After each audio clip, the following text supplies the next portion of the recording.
중장년에 찾아오는 어깨 통증, 나이 탓만 하시나요?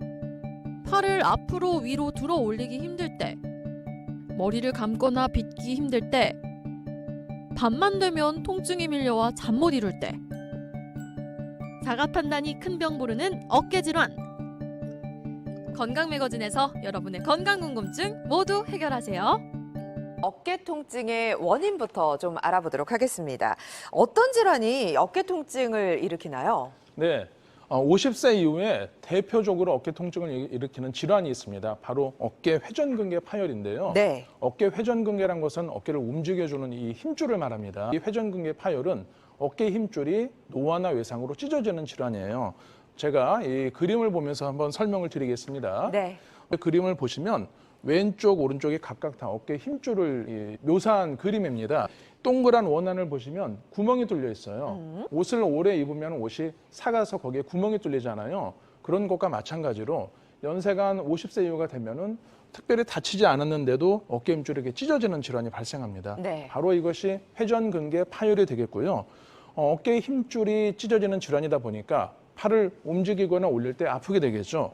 그래서 그 힘줄 파열의 증상을 보게 되면은 대표적인 것이 바로 팔을 90도 이상 머리 위로 올리기가 어렵고 아프다는 것입니다. 네. 그리고 또 옷을 입고 벗는다든지 혹은 높은 선반 위에 물건을 올리는 동작에서 악 하고 통증이 올 수 있고요. 네. 만약에 이제 파열이 심해진다 그러면은 밤에 아프실 수가 있어요. 그래서 내가 평소에 어깨를 아팠는데 최근에는 밤에 더 어깨가 불편하고 잠을 자기가 어렵다. 이때는 질환이 진행했을 수 있기 때문에 바로 가까운 병원을 방문하셔야 합니다. 네.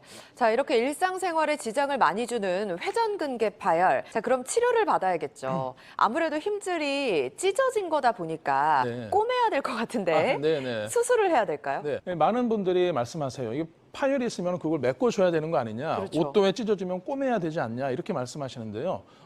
정답은 그렇지 않다입니다. 왜냐하면 힘줄이 찢어져 있어도 대개의 경우에는 주변 힘줄이 그 찢어진 부위를 대체를 해줘요. 보상을 해주기 때문에 네. 파열이 있다고 해서 무조건 수술하는 것은 옳지 않다라고 이해하시면 되겠고요. 그렇군요. 그래서 미국 정형외과 학회는 이 무분별한 수술을 막기 위해서 기준을 세웠습니다. 이 가이드라인을 세웠는데요. 네. 하나씩 한번 살펴보겠습니다. 네.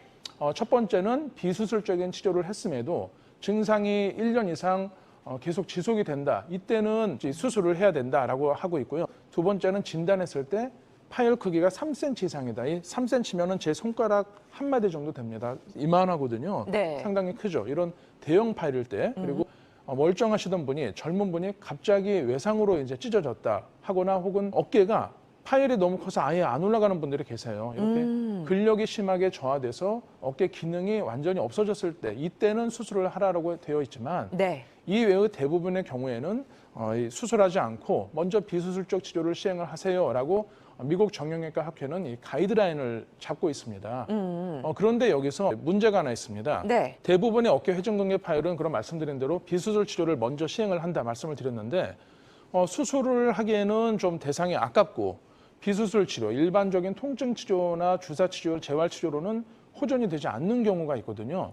사실 이런 경우가 대부분이에요. 그래서 이때는 어떤 치료를 하는 것이 좋을지 제가 한번 말씀을 드리고자 합니다. 네. 그러니까 당장 수술이 필요하지는 않지만 비수술적인 치료로 나아지지 않는다라고 한다면 어떤 치료법이 도움이 될 수 있을지 알아보도록 하겠습니다. 네. 수술을 하지 않으면서도 네. 노화되거나 손상된 조직을 복원해주는 그런 재생치료라는 방법이 있습니다. 이 새로운 치료의 개념인데요. 네. 미국이나 유럽에서는 한 1, 20년 전부터 활발하게 사용이 되고 있어요. 그래서 이 재생치료라는 개념은 수술하지 않고 이 조직 치유 성분이나 인체의 이 성장 인자 등을 이용을 해서 찢어진 힘줄 조직이나 연골을 한번 복원을 해보자라는 개념이 되겠습니다. 미국 하버드 대학병원이나 이 메이오 클리닉 같은 유수의 병원에서 열심히 지금 임상적으로 이용이 되고 있는 치료 방법이 되겠습니다. 네. 자, 그러면 이런 재생 치료가 어깨 질환 치료에 적용이 될 수 있다라는 말씀이신데요. 네. 자세히 좀 알아보도록 하겠습니다. 네. 네. 이 재생 치료가 어깨 회전근개 파열에서도 당연히 적용이 됩니다. 이 대표적인 방법으로 바이오 콜라겐 재생술이라는 방법이 있는데요. 네. 이 바이오 콜라겐 좀 말이 어렵습니다. 우리가 그렇죠. 그 일반적으로 먹는 콜라겐이나 피부에 바르는 콜라겐은 아시는데 이 바이오 콜라겐은 좀 생소하실 거예요. 맞아요. 먹는 콜라겐은 네. 우리가 먹으면 괜찮지만 힘줄 조직에 넣으면은 거부 반응을 일으킵니다. 아. 그렇기 때문에 이 바이오 콜라겐은 생물학적으로 거부 반응이 없도록 이 합성을 한 콜라겐이에요. 그래서 이 콜라겐을 손상된 힘줄에 주입을 하게 되면 힘줄도 콜라겐으로 이루어져 있거든요. 네. 힘줄 조직의 이 합성이 더 촉진이 되는 것이죠. 그런데 여기서 일반적인 콜라겐 주사와는 또 다른 차이가 있습니다. 일반적으로 콜라겐만 주사하는 것이 아니라 바로 두 번째 그림에서처럼 조직의 증식을 촉진하는 약물을 넣게 되고요. 그 외에 미세한 특수 바늘로 손상된 조직을 자극을 하게 됩니다. 손상된 조직을 미세 바늘로 이렇게 자극을 하면 더 추가 손상을 일으키는 거 아니냐라고 생각하실 수 있어요. 네네. 그런데 아주 타겟팅을 잘 해서 이 미세한 손상 부위를 잘 자극을 하게 되면 오히려 파열된 부위가 치유 반응이 활성화돼서 더 조직이 잘 복원이 됩니다. 아. 그래서 요약을 하자면은 바이오 콜라겐도 주입을 하고 조직 증식을 촉진하는 약물도 주입을 하고 또 국소적으로 치유 반응을 유도를 해서 회전근개를 재생을 한다라는 것이 바로 이 바이오 콜라겐 재생술이 되겠고요. 네. 시술 방법을 하나씩 한번 살펴보겠습니다. 네. 먼저 부분 마취를 시행을 합니다. 예. 전신 마취가 아니기 때문에 아주 좀 편안하게 받으실 수 있겠고요. 두 번째 그림으로 이제 미세한 특수 바늘을 이용을 해서 바이오 콜라겐도 주입을 하고 조직 증식을 촉진하는 약제도 주입을 합니다. 네. 이때 이제 정밀 초음파에서 아주 미세한 그 조작이 이루어지는데요. 환자분들께서도 궁금해하시는 부분이 어떻게 이 바늘로 자극을 하느냐라고 하세요. 그렇죠. 이 자극을 하면 어떻게 좋아지냐라고 생각하시는데 네. 피부과에서도 보면은 상처가 있으면은 거기를 막 미세한 바늘이나 이 날카로운 면도 칼로 긁어주면은 더 새살이 잘 돋아납니다. 네네. 그리고 이 과거 로마 시대에도 비슷한 기록이 있어요. 이 검투사들이 싸우다가 이 어깨가 다쳤을 때 예. 뜨거운 바늘로 이 검투사들이 어깨를 막 찔러서 재생을 촉진했다라는 이 과거 기록이 있거든요. 예, 예. 그런 것처럼 인체는 정말 신기하게도 손상된 조직을 오히려 더 적절한 추가 손상을 주게 되면 더 잘 재생이 됩니다. 이런 과정을 거쳐서 이 파열된 힘줄의 재생을 유도한다라고 생각하시면 되겠습니다. 네, 알겠습니다. 그러니까 바이오 콜라겐과 조직 증식 촉진제를 통해서 손상된 힘줄을 다시 살려낸다라는 거죠. 네, 맞습니다. 네, 자세히 알아보겠습니다. 네, 이 정밀 초음파 검사 하에서 시술이 진행이 되는데요.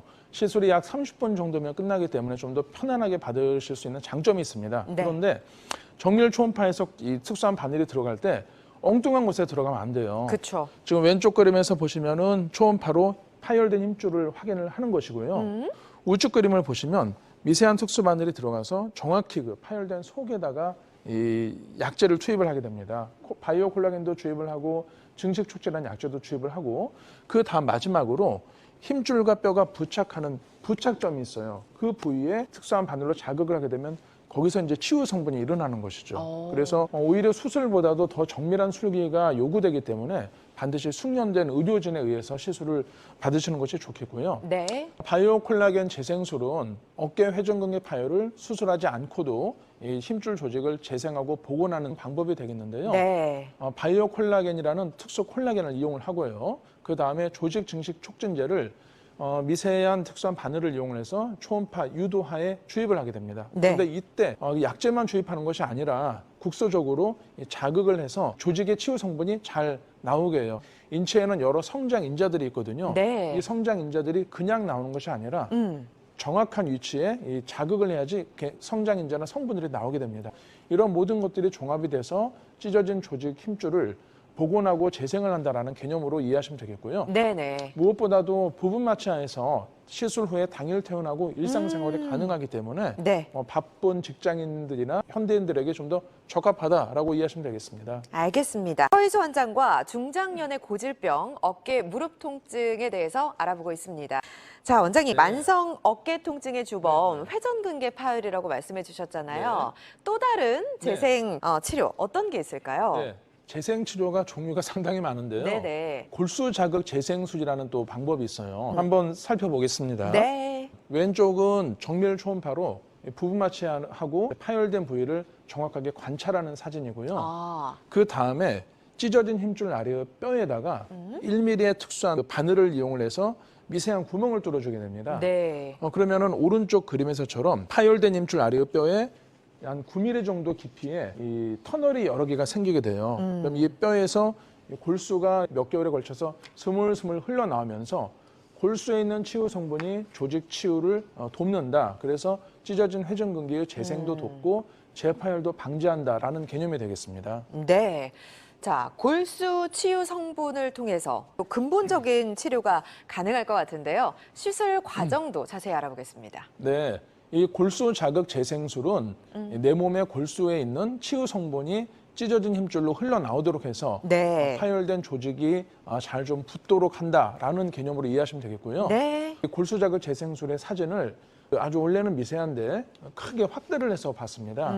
이것은 속을 미세한 내시경을 이용해서 확대를 한 그림이에요. 네네. 왼쪽 그림에서 보시면은 아예 하얗게 보이는 게 뼈거든요. 뼈에 작은 구멍이 이렇게 뻥뻥 뚫려져 있죠. 네. 이 구멍이 불과 1mm에 불과하기 때문에 여러 개를 저렇게 뚫어놔도 당일날 활동이 가능하고 통증이 많지 않습니다. 그렇군요. 그런데 구멍을 뚫게 되면 뼈의 골수가 오른쪽 그림에서처럼 검붉은색으로 이렇게 흘러나오게 돼요. 오. 이 골수에는 아주 다양한 치유 성분 성장 인자들이 있거든요. 네. 이런 치유 성분들이 흘러나오면서 힘줄의 재생을 촉진하고 잘 붙게 하기 때문에 재파열도 방지한다. 이런 치료가 바로 골수 자극 재생술이 되겠습니다. 이 왼쪽 그림을 보시면 파열된 힘줄이 너무 커가지고 힘줄이 다 없어진 채로 뼈만 드러나 있는 사진이거든요. 아. 이런 경우는 봉합 수술을 했을 때 네. 재파열되는 빈도가 무려 한 40~50% 됩니다. 오, 꽤 높네요. 네, 시간과 비용을 들여서 봉합 수술을 했는데 네. 2명 중에 1명꼴로 파열이 된다. 그러면 그렇죠. 아무 의미가 없잖아요. 네. 그런데 이 골수자극 재생술을 병행을 했을 때는 재파열되는 빈도를 10% 이하로 낮출 수 있다는 연구 결과가 있어요. 그래서 네. 이 재생술은 이 재파열을 방지하고 힘줄의 재생을 촉진한다.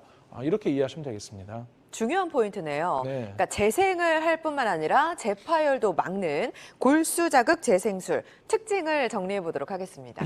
네.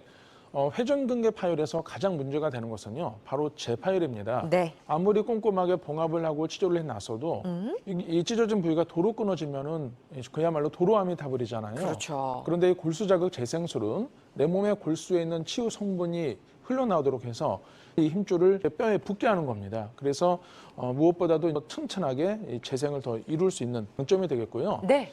슬라이드로 한번 살펴보겠습니다. 네. 이 골수 자극 재생술은 장점이 재생도 촉진을 하고 그렇기 때문에 재파열도 방지한다라고 이해하시면 됩니다. 네. 무엇보다도 내 몸의 골수를 이용을 하는 것이지 다른 사람의 골수를 이식받는 것이 아니에요. 그렇죠. 그렇기 때문에 안전하고 거부 반응이나 면역 반응이 없는 장점이 있겠고요. 골수에 있는 치유 성분과 성장 인자를 이용을 하기 때문에 그것이 내 몸의 것이기 때문에 보다 안전하다라고 이해하시면 됩니다. 네. 또한 부분 마취하에서 당일 퇴원이 가능하기 때문에 일상생활로 바로 복귀가 가능하겠습니다. 알겠습니다. 지금까지 서희소 원장과 함께했습니다. 오늘 함께해 주셔서 고맙습니다. 네, 감사합니다.